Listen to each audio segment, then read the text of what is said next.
The atmosphere at the Bugatti circuit has shifted from anticipation to pure clinical observation, as the most discussed rookie in a decade finally confronts the asphalt of Le Mans.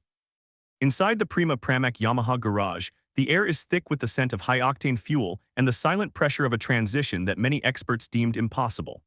Toprak Razgatlioglu, the man who redefined the limits of a production-based motorcycle, now stands before the Yamaha M1 V4, a machine that demands a total erasure of his previous instincts. Reporters on the ground have noted a distinct change in the Turkish rider's demeanor. He isn't just here to participate, he is here to survive a circuit he has only ever seen through a television screen. Le Mans is notorious for its stop-and-go nature, a layout that should in theory favor Toprak's late-breaking mastery, yet the reports from the early morning sessions suggest a steep uphill climb.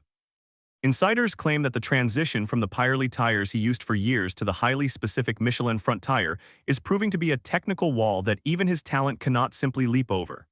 As the sun begins to peek through the persistent French clouds, the paddock whispers are no longer about if he can adapt, but when the frustration of being a student again will reach its boiling point. For a rider accustomed to the top step of the podium, 20th place in recent tests is a bitter pill, and this French outing is being viewed by many as the definitive make-or-break moment for his 2026 campaign.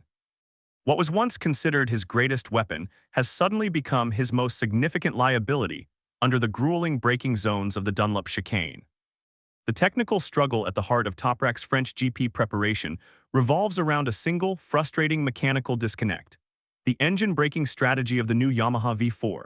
Sources close to the team suggest that while the new engine offers a massive leap in acceleration, it has introduced a level of instability during high-speed deceleration that Toprak has never encountered.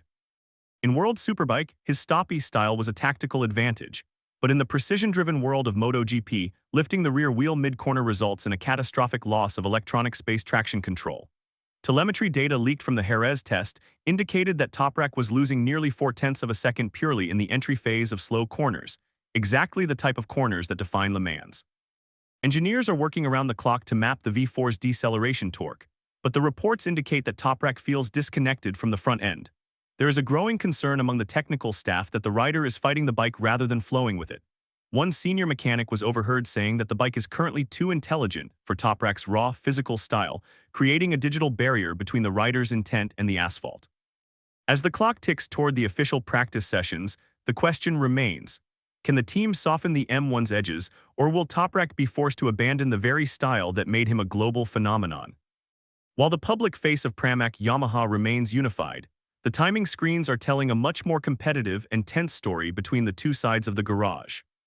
The arrival of Jack Miller as Toprak's teammate was initially framed as a mentorship, but the 2026 season has rapidly evolved into a psychological battle of endurance. Miller, a veteran who has successfully transitioned between 3 different manufacturers, currently holds the upper hand in terms of data mastery and consistency. While Toprak struggles with the basics of the V4 platform, Miller has been quietly placing the bike in the top 10, providing a silent measuring stick that is reportedly starting to grate on the Turkish rider's nerves. News correspondents have observed that communication between the two crews has become increasingly formal, with less data sharing than was seen during the Sepang tests. The pressure on Toprak is compounded by the fact that Yamaha's factory team, led by Fabio Quartararo, is watching his progress with an analytical eye, essentially using the Pramac rookie as a high-speed development lab for the 2027 engine regulations.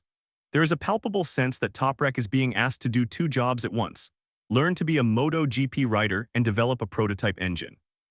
Insiders suggest that Toprak feels the weight of being a test pilot is hindering his ability to simply race. If Miller continues to outpace him at Le Mans, the narrative that Toprak is just another superbike crossover will become nearly impossible to silence, creating a rift that could define the remainder of the season.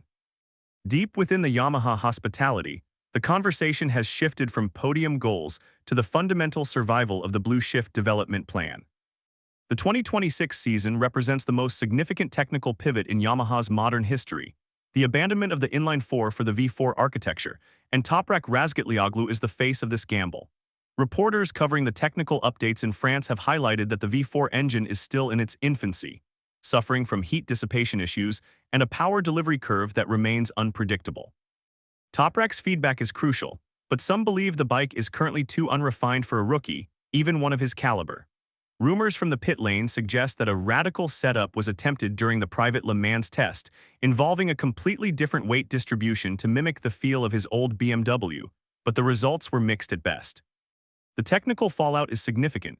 If Yamaha cannot provide a bike that Toprak trusts, they risk burning out the greatest talent they've recruited in a decade. This isn't just about one race in France, it's about the credibility of Yamaha's entire multi-million-dollar Blue Shift recovery project.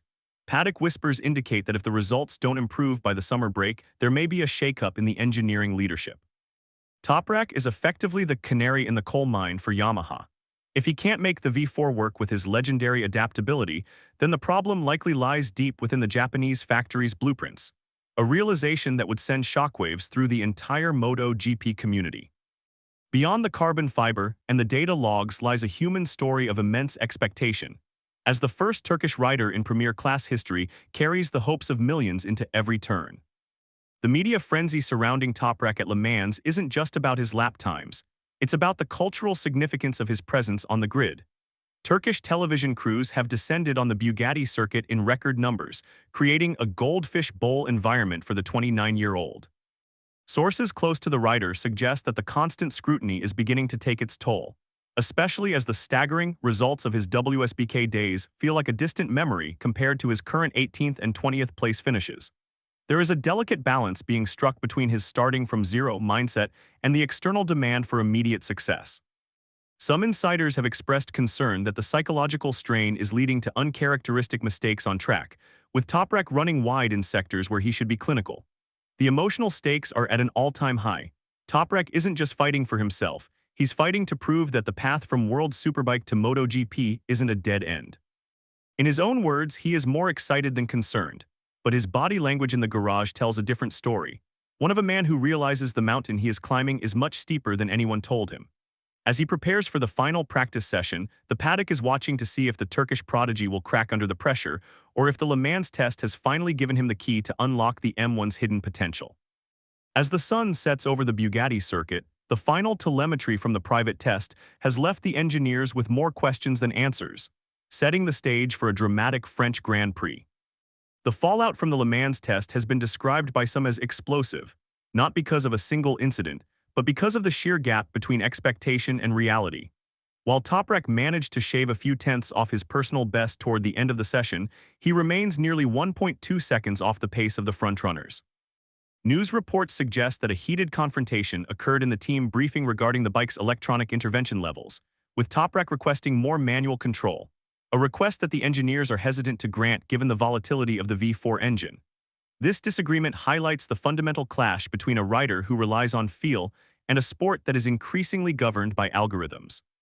The paddock is now divided. Some believe Toprak is on the verge of a breakthrough, while others fear he is hitting a ceiling. The cryptic comments he left with the press, hinting that he has found something but needs patience from the team, have only fueled the speculation. As the teams pack up for the official race weekend, the tension is at a breaking point.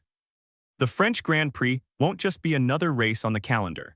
It will be the definitive verdict on whether Toprak Razgatlioglu can truly conquer the MotoGP world, or if his legendary status will remain confined to the production bikes of his past.